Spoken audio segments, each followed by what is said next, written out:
Muy buenas tardes y bienvenidos una semana más a Cuidamos de Ti. Lo primero que tenemos que desearles es un feliz año nuevo, año 2018 que empezamos ayer y hoy estamos ya aquí con todos ustedes para hablarles de asuntos relacionados con la salud y de muchísimo interés. ¿Quieren dar con nosotros un repaso a nuestro sumario? Pues bien, el programa de hoy lo vamos a comenzar en Centro Auditivo Ríos, ya saben, este centro auditivo que cuida de su salud audiológica que se encuentra en pleno centro de Córdoba. Hoy nos van a explicar cómo tratan a los pacientes desde que entran por la puerta hasta que se marchan, qué tipo de pruebas les hacen y cómo van derivándolos de un sitio a otro según la dolencia que estos presenten. A continuación nos marcharemos hasta Clínica El Brillante Oftalmología. Allí vamos a hablar de las miodesopsias. ¿A qué no saben qué es eso? Pero si les digo que eso de las miodesopsias tiene que ver con esas manchas negras que muchas veces vemos cuando tenemos mucha claridad, esas moscas volantes que también las llaman, seguro que saben de qué les estoy hablando. Hoy vamos a saber cómo se producen, cómo se corrigen, si tienen solución y si son graves para nuestra salud. Y para terminar vamos a hablar con el psicólogo Antonio García porque tenemos los Reyes a la vuelta de la esquina y vamos a intentar cuidar un poco de la salud mental de nuestros hijos, desde los más pequeños a los más adolescentes. ¿Cómo tenemos que regalar? ¿Qué tenemos que regalar? ¿Cuánto tenemos que regalar? Estas preguntas y muchas otras tendrán respuesta al final de nuestro programa. Y bueno, pues como les decía, para iniciar nos marchamos hasta Centro Auditivo Ríos, en pleno centro de Córdoba, en la calle 12 de octubre, porque allí cuidan y muy bien de nuestra salud audiológica. Y hoy vamos a conocer cómo es el trato al paciente, ya les decía antes, desde que entran hasta que salen de allí. Vamos a verlo.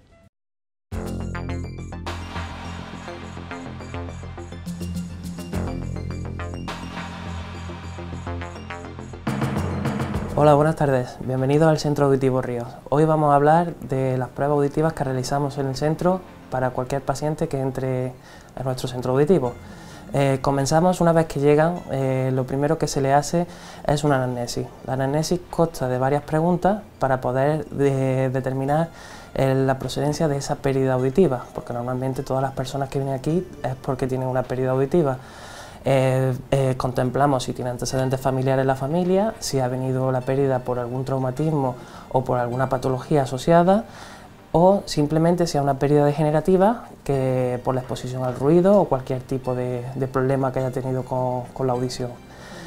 Una vez que tenemos ya todos esos datos recopilados, pasamos a una exploración visual. Le haremos una otoscopia, ¿vale? Miraremos el oído para ver si tiene algún cuerpo extraño dentro del oído. Si el tímpano está íntegro, si no tiene ninguna perforación ni nada, y también la morfología del conducto, para después también adecuar el tipo de prótesis auditiva que tenemos que adaptar. Una vez que ya tenemos esa información, pasaremos a hacerle una timpanometría. La timpanometría consiste en emitir con un timpanómetro una leve presión y ver la respuesta que obtenemos del tímpano, ¿vale? Para ver el estado del oído medio, si el tímpano tiene la compliancia normal, la distensibilidad normal o no, o tenemos demasiada o menos, ¿vale? Eso va en función del tipo de pérdida que tengamos, nos encontraremos unos parámetros u otros.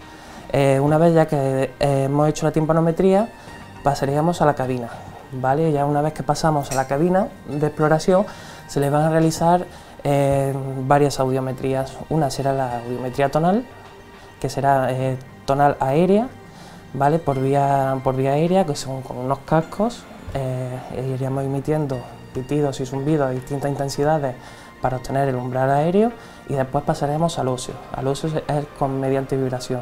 Con una diadema puesta aquí en el mastoides, iremos teniendo también los resultados iguales, muy similares a los de la vía aérea, pero por la conducción ósea. Una vez ya que tenemos esas dos audiometrías y no tenemos necesidad de enmascarar, ¿vale? Porque se enmascara cuando hay una diferencia muy grande entre un oído y otro, porque podemos obtener resultados erróneos. Ya que lo tenemos todo eso, en función a la pérdida auditiva, hacemos lo que se llama la logoaudiometría, que es una audiometría con palabras, para determinar el grado de inteligibilidad que tiene esa persona.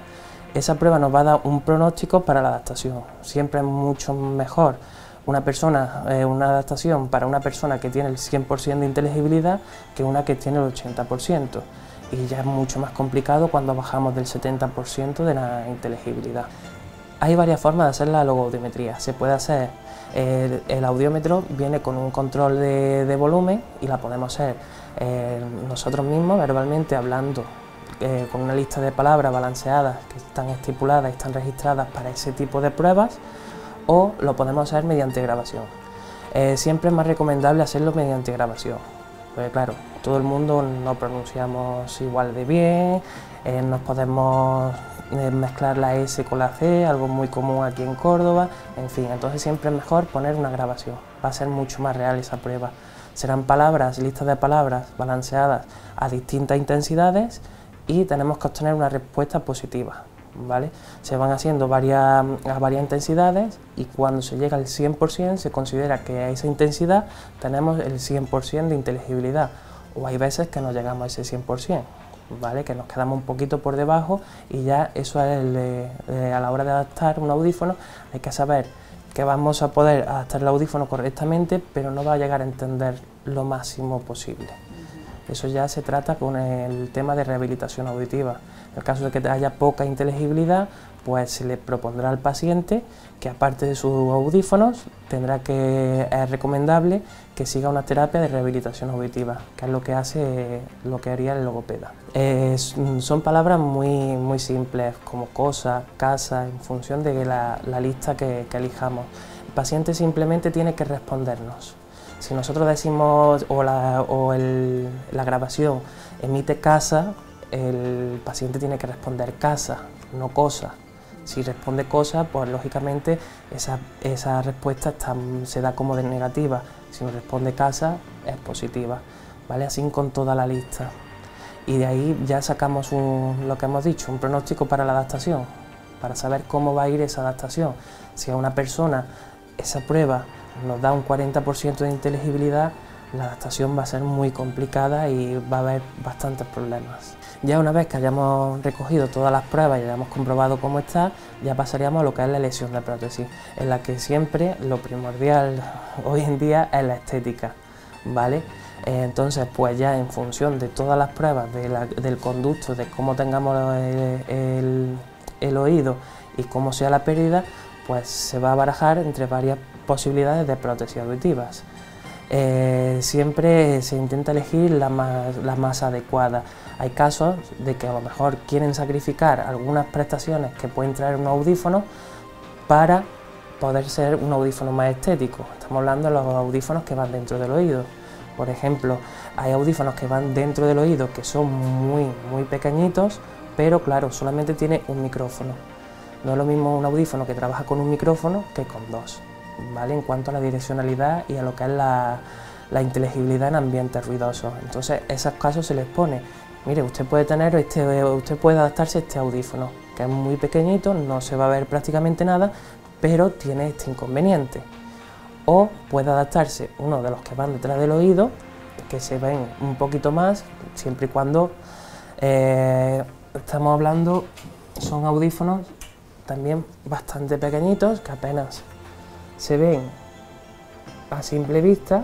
Cuando es una persona que tiene el pelo largo, un poquito más de pelo, prácticamente el audífono no se ve nada. Entonces, claro, ¿por qué elegir uno pequeño si puede elegir un poquito más grande con más prestaciones? Si al fin y al cabo ya hoy en día los audífonos, hay pocos audífonos que no sean estéticos, ¿vale? Luego también, una vez que se haya elegido el tipo de audífono, el tipo de molde también que pondremos dentro del oído o el tipo de adaptador de acoplador acústico, ya pasamos a lo que es la selección de complementos. ¿De complementos qué son? Pues tenemos complementos para poder comunicar el teléfono móvil con los audífonos, ¿vale? O también con la televisión. Esto es en función también de las personas, ¿vale? Del tipo de pérdida que tengamos y el tipo de necesidad que tenemos. No es lo mismo adaptar un audífono con todas las prestaciones posibles a una persona joven de unos 40 años que tiene una vida laboral activa a una persona de 80 85 años con una vida bastante sedentaria porque al fin y al cabo lo que van a hacer es cuando va la familia a verlo a casa, cuando vas a comprar el pan o a hacer cualquier gestión, o cuando está viendo la tele en su casa, que una persona que en sí lo que necesita y que está trabajando tiene que estar en un puesto de trabajo en el que está expuesto a ruido, está expuesto a varias fuentes sonoras de conversaciones y demás. Eso también se valora dentro de lo que es la adaptación de ese audífono. Los accesorios nos pueden facilitar mucho en cualquier tipo de ambiente ruidoso. Sí, es verdad que los audífonos hoy en día vienen con una preparación, una programación y unas características muy avanzadas, pero hay que tener en cuenta que los audífonos al fin y al cabo son auriculares muy pequeñitos, micrófonos muy pequeñitos, en los que cuando ya tenemos cierta distancia no es lo mismo que el oído real, ¿vale? Los audífonos son soluciones para corto y medio alcance. Cuando ya tenemos una conversación con una persona o bien que tengamos la televisión a 3-4 metros, pues ya necesitamos algún accesorio, porque sí es verdad que el sonido no llega igual.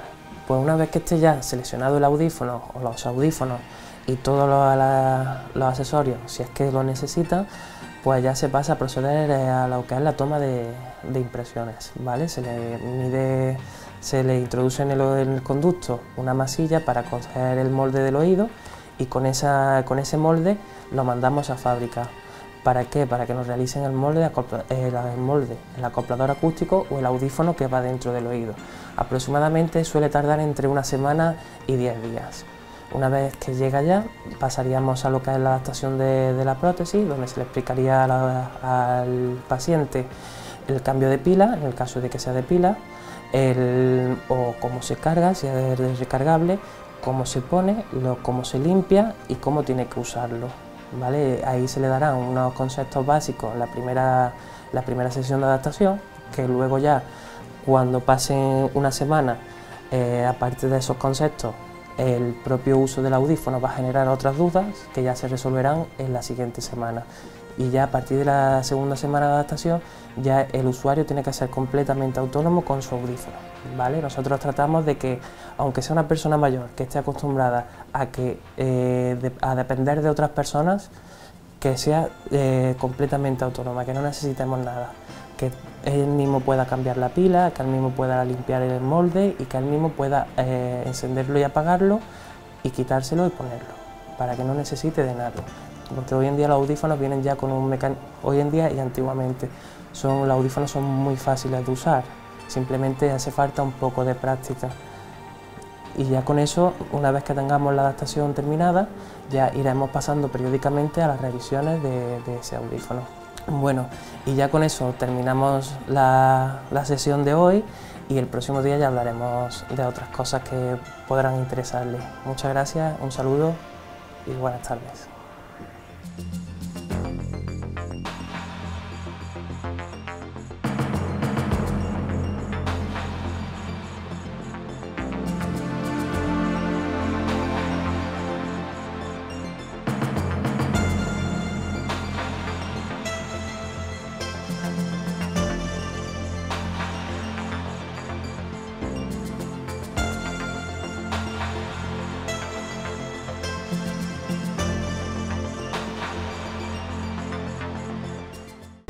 ¿Tienes algo que contarnos? Envíanos un correo electrónico o déjanos un mensaje de voz o vídeo en WhatsApp. Si lo prefieres, contacta con PTV Córdoba a través de las redes sociales, Facebook, Twitter o Instagram.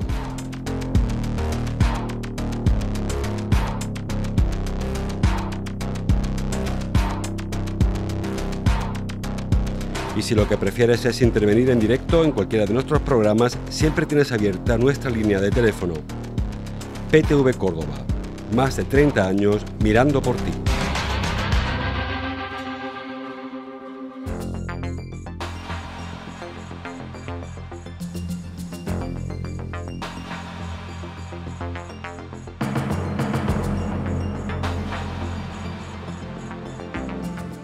Hoy vamos a hablar de las miodesopsias.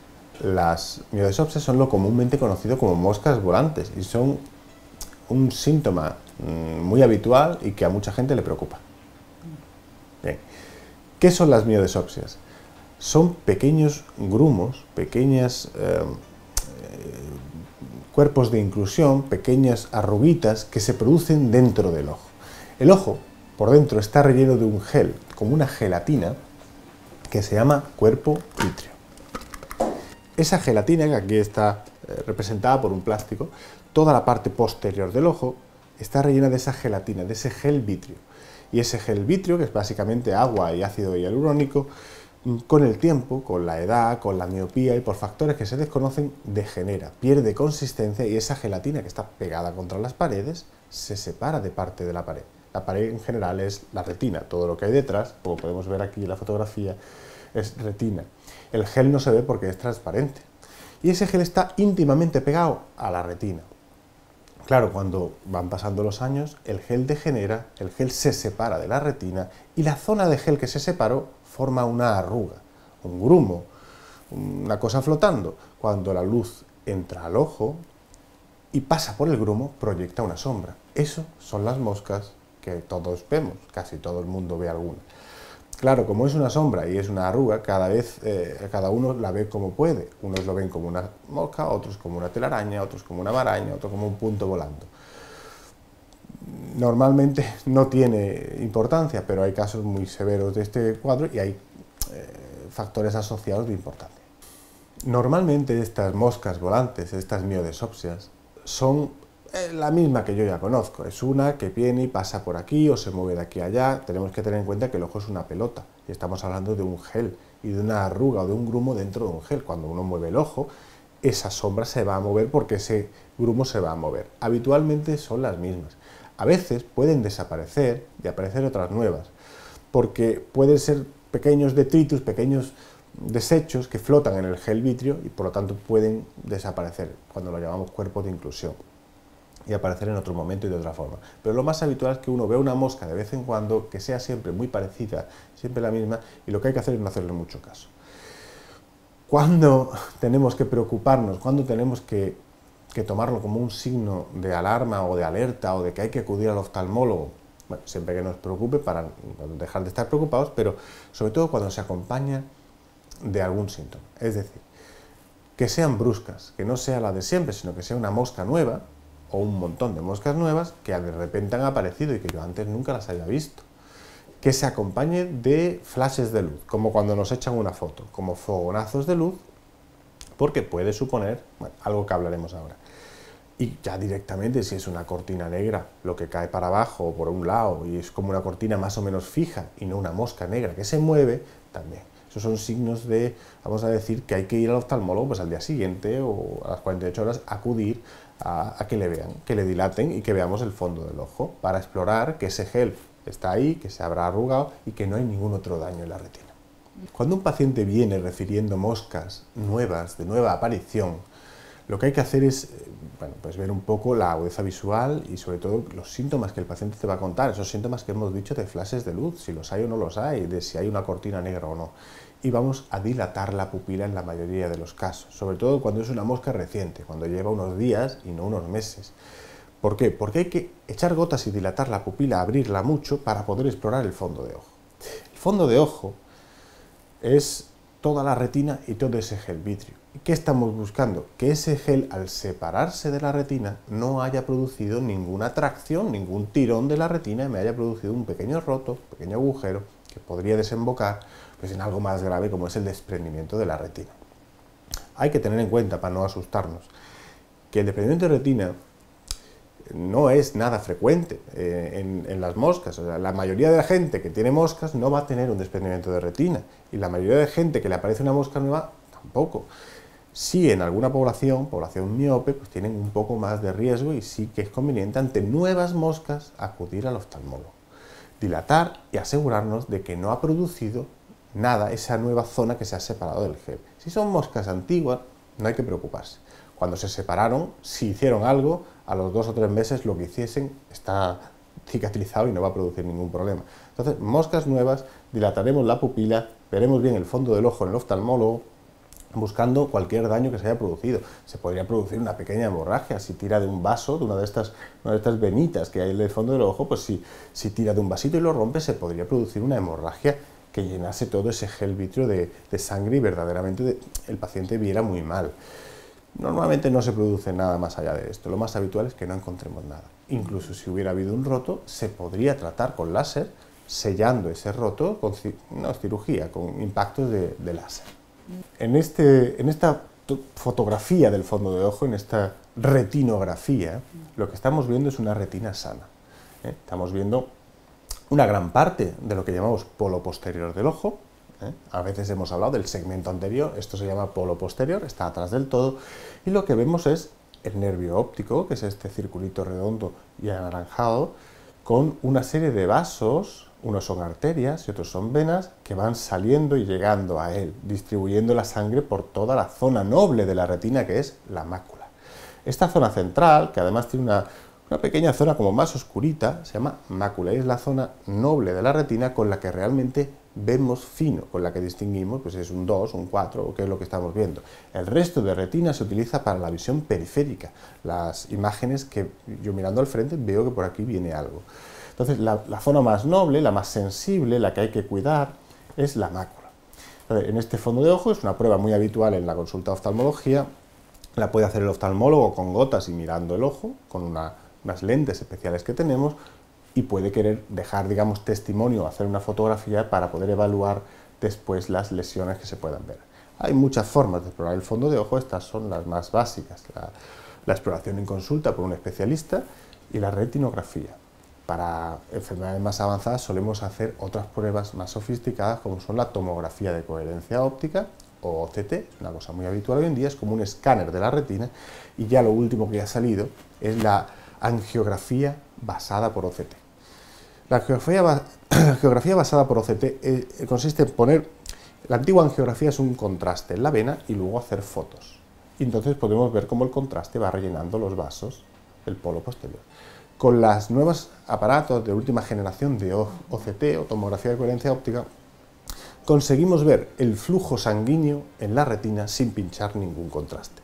Eso tiene ventajas. Para empezar, no hay que pinchar un contraste y por lo tanto las posibilidades de una alergia o cualquier reacción al contraste desaparecen al no haber contraste. Y la facilidad de la prueba de realizarla sobre la marcha. No hace falta tener un anestesista aquí con nosotros para poder pinchar. Bueno, pues estas son todas esas técnicas que se van utilizando para la evaluación del fondo del ojo.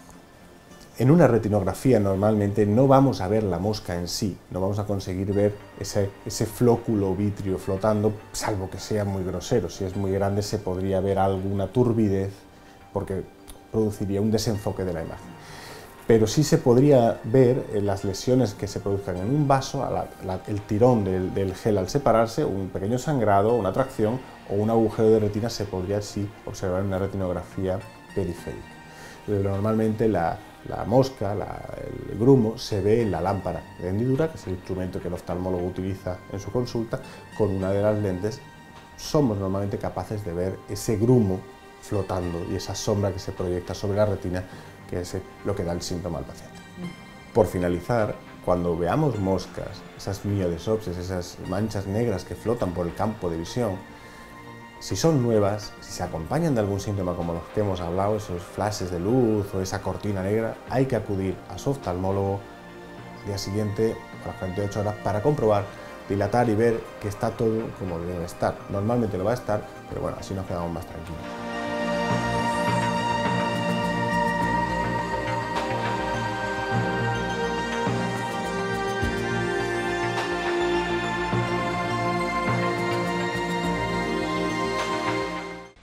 Bueno, y regresamos de nuevo a nuestro plató después de hablar sobre esas miodeusopsias o moscas volantes que muchos de nosotros vemos y aclarar todas las dudas referentes a este tema oftalmológico. Vamos a tratar ahora un tema aquí, como decíamos, en nuestro plató relacionado con la psicología. Estamos a 2 de enero, hemos pasado ya el grueso de las Navidades, pero queda una fecha muy importante, sobre todo para los más pequeños. Tienen que venir los Reyes Magos. Y es una fecha también en la que tenemos, los que somos padres, que aprender a educar en valores. Y de eso vamos a tratar hoy en este programa, en Cuidamos de Ti. ¿Cuántos regalos tienen que recibir los niños? ¿Es bueno para ellos que reciban tantos regalos? ¿Es mejor que reciban menos, contarlos con los dedos de la mano? nunca excedernos. Pues para resolver estas dudas y muchas otras que vamos a ir planteando, se encuentra esta tarde con nosotros Antonio García Moreno. Muy buenas tardes. Hola, buenas tardes. Psicólogo, autor además de varias obras relacionadas con niños y jóvenes, de las que hoy vamos a hablar porque son temas que vienen muy al caso. Como decíamos, tenemos los Reyes aquí delante, muchos niños escriben cartas kilométricas a sus majestades. ¿Los Reyes, sus majestades, tienen que hacerles caso en todo o es mejor que se guarden algunas cositas para otras fechas especiales, para el año que viene, o simplemente no traerlas? Sí, yo pienso que los Reyes Magos tienen que tener ellos un poco de mesura y además que no dan abasto con tantísimos regalos que le piden todos los niños, no podrían llevar todas las cosas a todos. Entonces mejor que vayan repartiendo una poca de ilusión en cada casa, pero que dejen unos pocos para el resto del año y otros pues a lo mejor incluso para el año siguiente, porque es verdad que a los niños les hace muchísima ilusión y a la hora de pedir pues piden todo lo que les gusta, incluso hay veces que los Reyes Magos le traen más cosas de las que han pedido y esto a veces se convierte en un problema, porque es verdad que cuando el día de que abren los regalos, porque se lo han traído los Reyes Magos, le vemos la cara de ilusión al niño y todos los regalos nos parecen pocos, pero la verdad es que después, mientras más regalos tengan, menos capacidad tienen de disfrutarlos y de poder tener esa ilusión en el sentido que realmente tienen regalos, en jugar con ellos y aprender que esto es una cosa importante. Cuando tenemos demasiados estímulos, llega un momento en el que ya al 10º regalo que abres ya te da igual, aunque sea algo estupendo que tú has pedido, que querías, pero cuando has abierto 10 regalos, da igual lo que venga ya después, ya no te hace ilusión. Entonces tenemos que pensar un poco también en estas consecuencias y sobre todo también en los más pequeños que se están desarrollando, porque cuando nosotros le regalamos a un adolescente muchos regalos, este adolescente pues ya tiene la capacidad de encuadrar un poco más las cosas, de saber, de gestionarlo, de decir ahora cojo este, después cojo el otro, no, es diferente, pero un niño pequeño de 3 años, 4 años, 5 años, ese niño, aparte de que no los va a disfrutar y de que es imposible que pueda jugar con la cantidad de regalos que se le juntan muchas veces, estamos mandándole un mensaje de cómo funciona el mundo, de cómo él va a entender las gratificaciones. Y claro, llega un momento en el que el niño de 3, 4 años no ha pedido ni siquiera los regalos, les estamos dando los padres, los abuelos, los tíos, muchísima cantidad de regalos que él ni siquiera ha llegado a desear y los tiene ahí. Entonces, si eso lo hacemos de forma continua, pues el niño lo que entiende es que tiene derecho a tener todas las cosas del universo y ni siquiera a esforzarse por ellas y a tener que nacer este deseo y aguantarse cuando realmente no pueda conseguirlo. Entonces yo creo que esta época es algo, se está convirtiendo en algo un poco complejo, porque es verdad que esa ilusión es muy positiva para los niños. Yo creo que es bueno que todos los niños tengan un regalo o varios, pero no muchos. Lo que has dicho de que se cuenten con los dedos de la mano a lo mejor es buena idea. Pero sí que es positivo que los niños, independientemente de las notas escolares, de que a veces se porten mejor o peor, simplemente por el hecho de ser niños, sientan que en una época del año tienen derecho a recibir un regalo especial, a sentirse, pues mira, yo soy suficientemente importante que aquí Papá Noel o los Reyes Magos, según la familia, vienen y me traen algo especial que yo quería. Esa ilusión es positiva transmitírsela, pero cuando llega el momento en el que ocurre muchas veces, como hemos estado hablando, que es que se desborda tantísimo ya la cantidad de juguetes y de regalos, pues llega un punto en el que ya se convierte en algo que empieza a ser negativo. Y es verdad que en estas circunstancias a veces incluso crean conflictos entre las familias. A mí en la consulta muchas veces me han preguntado si es positivo o no, porque claro, muchas familias se plantean decirle a los tíos, a los abuelos, oye, que no les regaléis más cosas al niño, porque es que luego yo soy quien tiene que gestionar esto. Claro, en esta época es se crea un conflicto que es difícil de resolver. Yo siempre les recomiendo que tampoco se enfrenten a sus familiares, porque para ellos también es una ilusión. Entonces, ¿quién le dice a un abuelo que no le regale algo, o que no, en el caso del pequeño, no le escriba a los Reyes Magos también su lista de deseos para que le traigan a su nieto? Para ellos es una ilusión también muy importante, entonces no le vamos a decir, no, tú no puedes hacer eso, los regalos solo me encargo yo, Papá Noel, y se acabó. Es una ilusión importante para ellos, pero luego los padres tienen que saber gestionar esos regalos, pues que el niño lo abra cuando se lo encuentre en el árbol de Navidad, que los disfrute ese día, pero después hay que gestionar. Hay que, a lo mejor, si nos juntamos con 10, 15 regalos, que hay muchas familias que los tienen, pues a lo mejor el niño tiene que elegir qué juguetes quiere tener en ese momento y cuáles vamos a guardar. Y cuando se canse de esos, pues a lo mejor puede elegir otros y guardar los que estaba jugando antes, para así que vaya aprendiendo poco a poco a que, bueno, se puede tener uno, luego otro, y fomentamos así la capacidad también de elección y de decir, pues hoy quiero jugar con esto, mañana con esto, pero no 20 estímulos diferentes al mismo tiempo, que el niño no tiene capacidad de disfrutar. No la tenemos ni siquiera los adultos. Si imaginamos qué nos pasa a nosotros. A mí me gustaría tener un coche nuevo, vale, muy bien, me regalan un coche, pero si me regalan 20 coches, ¿qué hago? ¿Qué coche cojo? Ya cuando me den las llaves del cuarto digo, y ahora nos pasaría igual a los adultos, y nosotros, como digo, ya tenemos la capacidad de decir, bueno, guardo esto los puedo vender, tenemos capacidad de gestión, pero los niños más pequeños no. Los más pequeños, pues les das 20 coches y un rato juegan con uno, otro con otro, y al final pues no valoran ninguno.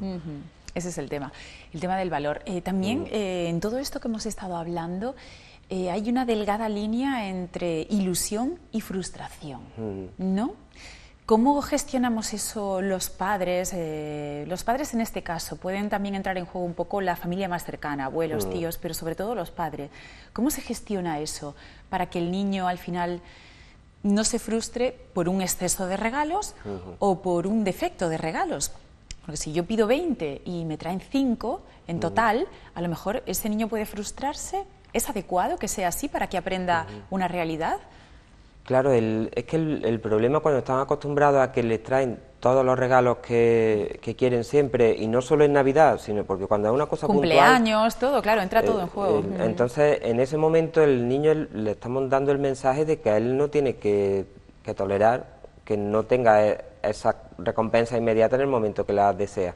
Entonces no desarrolla la tolerancia a la frustración, y cada vez va pidiendo más cosas. En el momento que no las tiene, que le pide 5 regalos y tiene 3, pues no, su sistema no está, digamos, programado para tolerar esa frustración. Es una emoción que no entiende, que nunca ha tenido, y que le hemos mandado constantemente el mensaje de que él, si quiere algo, lo tiene. Incluso muchas veces, aunque no lo pida ni lo haya deseado, como hemos dicho antes, pues lo va a tener también. Entonces llega un momento en el que ya no se le puede dar todo lo que quiere, todas las demandas, porque cuando tiene 4, 5, 6 años, le compramos muchos regalos y a lo mejor podemos incluso mantenerlo, pero cuando sea un adolescente y te pida una moto o un coche o un viaje a Nueva York, pues a lo mejor ya no podemos darle todas las cosas que quiere, y si no hemos educado a este niño en esa frustración, que no es que tengamos que frustrarlo constantemente nosotros queriendo, pero hay veces que no se puede conseguir lo que quiere. Y eso tiene que aprender a tolerarlo. Si no tiene esa experiencia durante la infancia, no va a aprender a hacerlo, y cuando se le presente las ocasiones en la vida, que irremediablemente va a tener, no va a tener capacidad de hacerlo, y se va a despertar mucha agresividad, y vemos muchos niños con 6, 7 años que no les traen los regalos que había. A lo mejor pide la consola de último modelo, que valen 800 euros o algo así, y en ese momento los padres no pueden, y le traen otros regalos estupendos también, pero no los quiere, los tira, los rompe, les grita, y claro, estas consecuencias de durante toda la infancia haber tenido un exceso de regalos. Entonces sí es conveniente empezar a gestionar cuanto antes este problema, para que no se desarrolle un problema de tolerancia a la frustración en el futuro. Es verdad que si esto solo ocurriese en una época determinada, como los Reyes Magos, no tendríamos un problema, porque si los Reyes Magos le traen a los niños todos los regalos que piden, aunque sean 10 o aunque sean 15, pero luego el resto del año se gestiona y los padres son capaces de imponer un poco que las cosas o los premios van en función del esfuerzo que realicen los niños, pues entonces no ocurriría tanto problema, porque sería una cosa excepcional. Los Reyes Magos pueden hacer lo que quieran, entonces si les traen muchos juguetes ese día, pues bueno, estupendo, pero el problema es que esto se traslada al resto de épocas del año, ocurre otra vez en el cumpleaños y ocurre cada vez que salimos fuera. Esta conciencia de regalarle a los niños y de tenerlos siempre sobre ilusionados. Y llega un momento en el que esto causa más perjuicio que el beneficio inmediato que nos puede reportar a nosotros, que salimos un día a comprar y vemos un juguete ahí, este le encantaría al niño, este le encantaría a mi sobrino, y se lo compramos. El otro tío hace lo mismo, el abuelo también, y entonces cada fin de semana tiene 5 juguetes nuevos. Si no vamos trabajando eso durante todo el año, pues sí es verdad que los niños no desarrollan la tolerancia a la frustración, nunca se van a tener que esforzar por nada, ni siquiera que les nazca ese deseo de decir, ay, que yo quiero estas zapatillas que son las que tienen mis amigos y a mí me gustaría tenerlas de esta marca concreta, no, porque antes de desearlo ya las tienen. Entonces a veces es conveniente que ellos vean que sí, que tú las quieres, pero ahora mismo no las puedes tener y que a lo mejor tienes que esforzarte un poco, hacer tus tareas, recoger un poco tu habitación, hacer algunas cosas para que otras personas puedan hacer el esfuerzo ese por ti y tener esas zapatillas que te gustan, pero a lo mejor dentro de un mes. No, ahora las pido y ya las tengo, o incluso ni siquiera las pido porque el tío, el abuelo o el mismo padre o madre las han visto y han visto que son las del compañero y ya se las han comprado. Entonces yo entiendo que es muy difícil a veces gestionar estas cosas y estas situaciones, pero tenemos que hacer el esfuerzo porque al final estamos educando a nuestros hijos y lo más importante no es el momento inmediato en el que tú le ves la cara de ilusión al niño, es lo que le estás transmitiendo y lo que se le queda. El cómo estamos creando niños que no tienen capacidad de tolerar estas emociones, de gestionar el fracaso o el esfuerzo también en conseguir a veces cosas y luego se harán adultos. Y no se puede, si no tenemos esa capacidad, los seres humanos de esfuerzo y de demorar el refuerzo, ¿quién va a estudiar? Porque eso requiere muchísimo esfuerzo hasta que te dan a ti, hasta que tú obtienes el resultado de una carrera, por ejemplo, universitaria, pues tienes que estudiar mucho y a veces frustrarte y a veces estudias y no lo consigues. Todas esas emociones no son capaces de gestionarlas después. Cuando llegan a un trabajo es muy complicado también, hay veces que tú quieres trabajar en un sitio y no puedes, eso son sensaciones que si tú no estás desde pequeño acostumbrado a manejarlas, no puedes entender después y no asumes que te esté pasando y de adulto ya en la adolescencia empieza a haber problemas bastante importantes que es difícil después gestionar. De cara a los regalos de Navidad, bueno, trasladándolo a otras épocas del año, pero bueno, lo que tenemos encima son los Reyes Magos, debemos enseñarles a los niños de que para que entre algo nuevo también tiene que salir algo, no tiene por qué ser viejo, sino algo con lo que ya jueguen menos, algo con lo que ya hayan jugado muchas veces, es decir, controlar un poco el nivel de juguetes que hay en casa. ¿Eso es bueno o no repercute en nada? No es malo. Las familias que lo vean positivo como un valor a enseñarle a los niños puede ser algo positivo en ese sentido, de enseñarles también a compartir. Tú tienes muchos juguetes, ahora te van a traer los Reyes Magos muchos más. Aquí es que prácticamente en casa no caben. Hay niños que es verdad que no tienen la posibilidad de tener estos juguetes, ni siquiera uno. Hay niños que desgraciadamente no pueden tener ni uno. Entonces es bueno transmitirles ese sentimiento y ese valor de que es que ya no es solo compartir, es que a ti te sobran los juguetes, o sea que podría ser buena fórmula esa de, pues mira, aquí en casa va a haber tantos juguetes, con estos tienes de sobra para jugar, si entran nuevos, pues van a salir otros y además pues si le damos ese sentido de se lo vamos a regalar a alguien que lo necesite, pues le estamos transmitiendo un valor importante de compartir los recursos que uno tiene. Y sobre todo si te están sobrando, que sería positivo incluso lo que has comentado de, pues aunque todavía esté nuevo, aunque todavía te guste, pero si vas a tener otro nuevo, pues también tienes que compartirlo con otra gente porque pues luego de adulto vas a seguir haciéndolo. Entonces sí es una idea bastante interesante. Esas corrientes que se escuchan por ahí, he dicho lo de los dedos de una mano porque hay una corriente que dice que a los niños debemos regalarle 4 regalos por los Reyes. 2 en casa y a lo mejor 1 en cada casa de los abuelos. Si hay tíos que quieren participar, que se unan al regalo de los abuelos o cualquier otro regalo. ¿Eso está bien o tampoco hay que ser tan estrictos?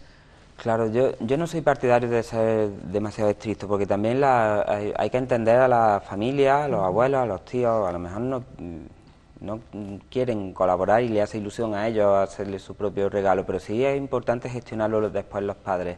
No es bueno pasarse con el número de regalos, pero tampoco les vamos a imponer a la familia, no, tienes que tener 4 o tienes que tener 5, cada familia también podrá ver dentro de sus circunstancias cuál es la mejor opción, pero sí es verdad que yo ya a partir de 5 o 6 regalos veo algo que no va a poder el niño disfrutar.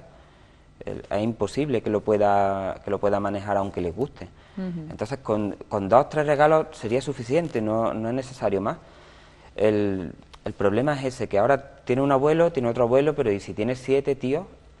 ¿Cómo le decimos? No, 4, o los demás os ponéis de acuerdo, pues, y si no se pueden poner de acuerdo o a un tío le hace ilusión regalarle una cosa concreta, tampoco vamos a crear conflictos porque no hay necesidad, es una época de ilusión en la que pues, quieren colaborar, cada uno que le regale lo que quiera o que se lo pida a los Reyes Magos.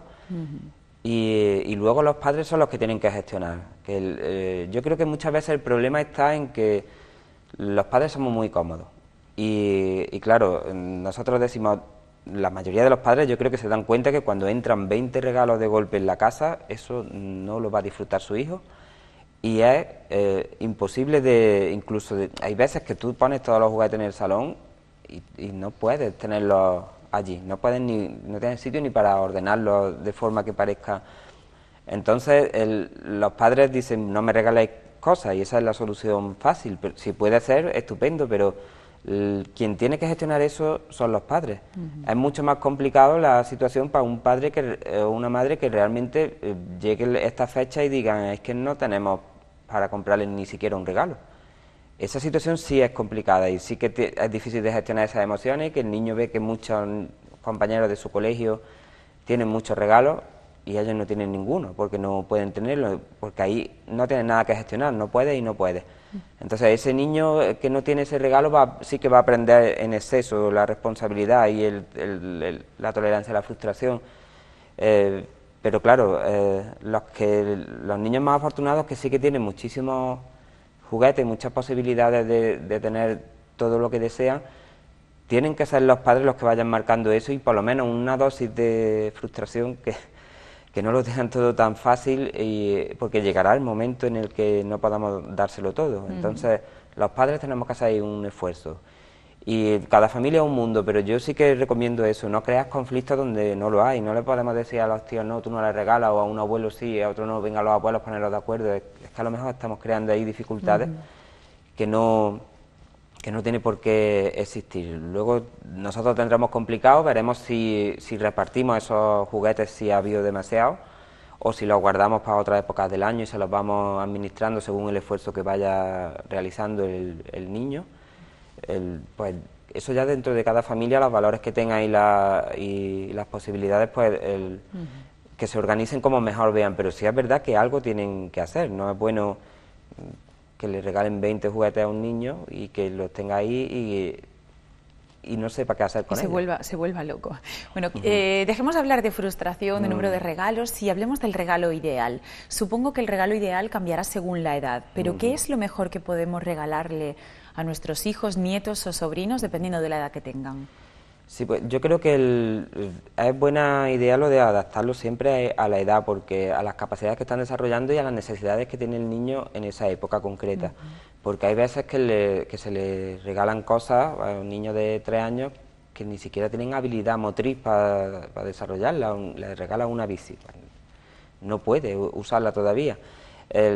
Entonces hay épocas en las que le viene estupendamente ese tipo de juguetes, 4, 5, 6 años, pues algo que se muevan, que puedan desarrollar esas habilidades que están desarrollando en ese momento, una bici, un balón, cosas de este estilo que le ayude a desarrollar estas habilidades.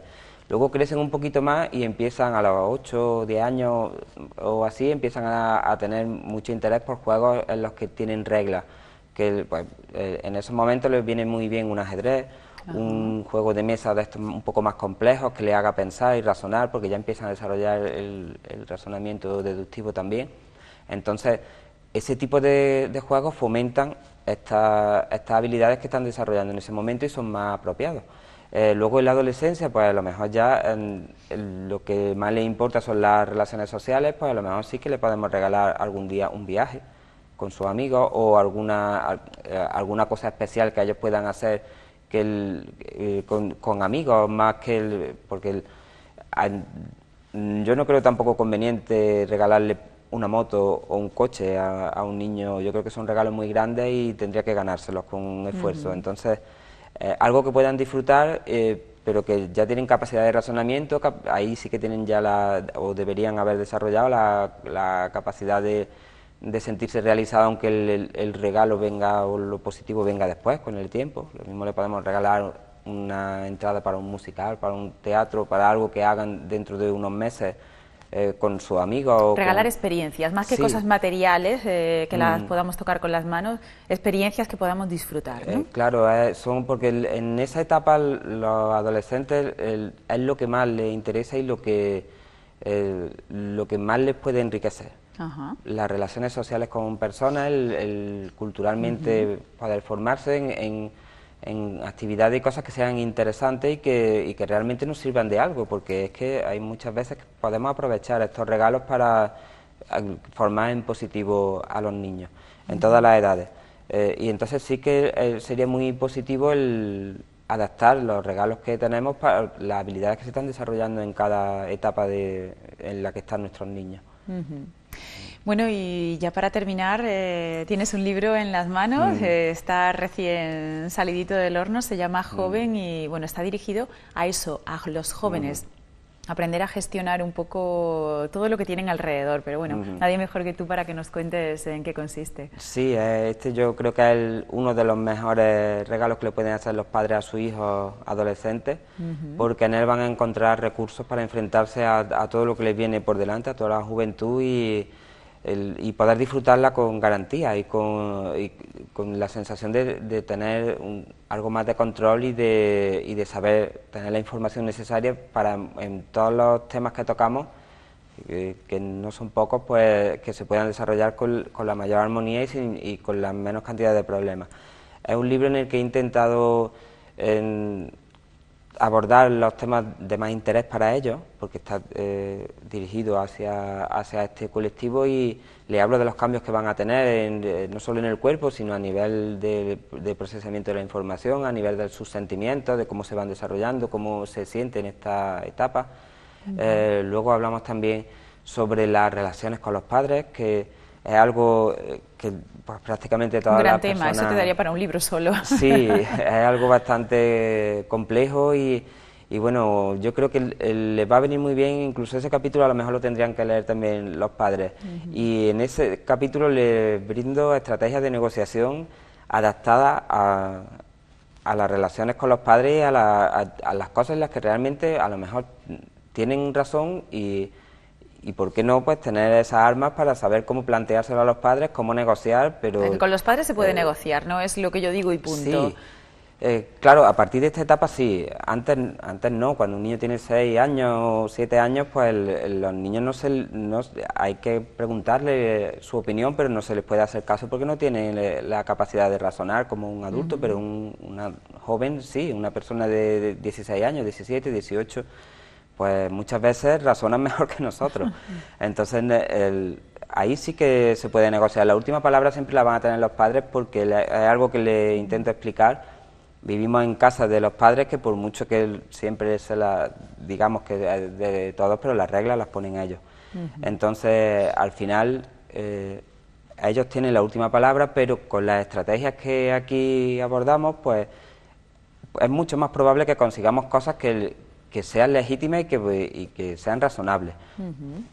Entonces, según cómo se pida y según cómo se negocie, pues es mucho más probable conseguirlo en todos los ámbitos de la vida, que esta parte yo la he adaptado, la estrategia de negociación, a las relaciones familiares, pero las mismas estrategias estas se pueden usar en un trabajo, cuando vas a pedir un aumento de sueldo, un ascenso o cualquier tipo de cosas que tú creas que es legítima, que tienes derecho, pues si depende del momento que la pidas, de cómo lo hagas, de la postura que tengas, de muchas cosas que vamos desgranando aquí, puedes tener más éxito o menos. Entonces, bueno, yo creo que ese es un tema bastante interesante. Luego también hablamos de las drogas, hablamos de las relaciones de pareja, hablamos también del sexo, hay un capítulo dedicado solo a eso, no solo lo que todo el mundo les dice de que el sexo es malo, que cuidado, que sí, que también se les explica por qué, pero cómo tener relaciones sexuales placenteras, si hay problemas, cómo solucionarlos, porque es la etapa en la que empiezan a tenerse relaciones sexuales y donde se generan muchísimos trastornos después de la vida adulta, por no haber comenzado bien, por determinados prejuicios o temores que a veces tenemos los padres, que a veces están bien fundamentados, pero que los jóvenes pues tienen que tener la información de las dos partes, de la parte peligrosa, que también está, las enfermedades de transmisión sexual, los embarazos no deseados, también está todo ahí y cómo prevenirlo, pero también de la parte positiva, porque no le podemos decir a un niño que el sexo es malo y luego cuando experimente algo digan, esto me están mintiendo. Los niños tienen que tener, llegado a esta etapa, si no se lo enseñamos nosotros, lo van a aprender. Y muchas veces los padres tienen mucho miedo cuando hablamos de sexo con niños de 13 años, 14 años. Yo siempre les digo, probad a meter en el Google o en cualquier buscador sexo.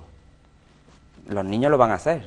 Entonces, si pruebas a meterlo, a ver la cantidad de páginas que te salen que no quieres que vean tu hijo y que no son, no por nada, sino porque no son apropiadas y porque eso no es una relación sexual sana lo que van a ver ahí. Entonces, mejor que estén formados, que sepan lo que es las fases en las que discurre la relación sexual, una relación sexual que sea placentera para los dos, no las cosas que pueden encontrar por internet. Entonces, mejor que sepan la realidad y lo que dice la ciencia de todo esto y cómo evitar determinados problemas que pueden surgir y cómo gestionarlos bien y tener al final una relación sexual placentera y sana, a que no les demos esa información, se la busquen por su cuenta y acaben teniendo información errónea que les va a llevar a buscar relaciones sexuales que no son normales o que no son, que a lo mejor para uno puede ser placentera pero para el otro incluso al contrario, y que acaba haciéndole daño incluso en el futuro, creándole problemas sexuales. Entonces yo creo que es importante que tengan esa información. También dedico un capítulo a la violencia de género, que los estudios ya dicen que 14, 15 años los niños ya empiezan a mostrar este tipo de conducta. Entonces le hablo de cómo evitar caer ahí, cómo pasa, para que entiendan a ellos cómo una relación que al principio parece ser estupenda, romántica, súper bonita, cómo de ahí se pasa a ser una víctima de violencia de género, que es algo que los adolescentes muchas veces no entienden. Tú se lo dices y ellos te plantean que ellos no aguantarían esa situación, pero al final sí que acaban aguantándola. Entonces les voy explicando cómo de forma sutil se va pasando de esta relación a caer en una historia en la que se toleran todas estas cosas. Y está enfocado desde los dos puntos de vista, porque claro, yo creo que esta etapa es la más importante para poder prevenir todas estas circunstancias. Yo pienso de verdad que un hombre que lea la información que hay aquí y que la entienda no puede luego tratar como tratan a su pareja. No pueden creerse realmente que son superiores a una mujer diciendo lo que dicen los estudios científicos, que aquí se lo explico también. El hombre no es superior a la mujer, está demostrado científicamente, entonces no podemos basar en eso determinados prejuicios que todavía hoy existen. Entonces yo creo que es algo muy positivo para que lo lean los hombres y las mujeres jóvenes, para que no lleguen a estar, porque al final una relación equilibrada es mucho más feliz tanto para el hombre como para la mujer. Entonces hablamos de todos esos temas, del bullying también, de todas las perspectivas, y al final incluso también pues les doy estrategias, porque en esta etapa tienen que tomar muchas decisiones muy importantes, qué carrera escojo, qué pareja tengo, si tengo pareja o no, dónde voy a vivir, qué voy a hacer con mi vida en general, y entonces pues también les enseño en la última parte, en un capítulo que se llama Mi futuro, cómo tomar esas decisiones, cómo enfrentarse de forma lo más objetiva posible y también con la máxima garantía de no equivocarnos. Entonces yo creo que es un material que cualquier padre querría que su hijo tuviese, y yo, de joven, con 16 años, a mí me hubiera encantado haber podido tenerlo, porque me hubiera ayudado mucho en muchas cosas. Entonces yo con esa ilusión es con la que lo escribí y con la que quiero que le llegue al máximo número de jóvenes para evitar muchos problemas y para que sean capaces de solucionar en los que se encuentran inmersos ahora. Pues ahí lo tenemos, joven, para esas Navidades, que todavía estamos a tiempo. Antonio García, psicólogo, muchísimas gracias por habernos ayudado a saber cómo enfocar el tema de los regalos de Navidad, de Reyes Magos en este caso, en este año ya 2018. Y bueno, pues te esperamos en otras ocasiones para ir tratando otros temas de interés dentro del ámbito de la psicología. Pues muchas gracias a vosotros y yo encantado de poder compartir con vosotros estos momentos. Pues feliz año. Igualmente. Y feliz año también a todos ustedes. Despedimos el programa de hoy, Cuidamos de ti. Volvemos el martes que viene con más asuntos de interés. Ya lo decíamos al principio, que pues les deseamos todo lo mejor de cara a este 2018 que comenzó ayer. Y bueno, pues que continúen junto a nosotros, que es lo que más deseamos. Nosotros trabajaremos por todos ustedes, por ofrecerles cada semana un programa de calidad con contenidos interesantes y bueno, pues tenemos todavía mucho, prácticamente todo el año por delante. Gracias por acompañarnos y lo dicho, nos vemos el martes que viene a las 8:30 aquí en Cuidamos de ti.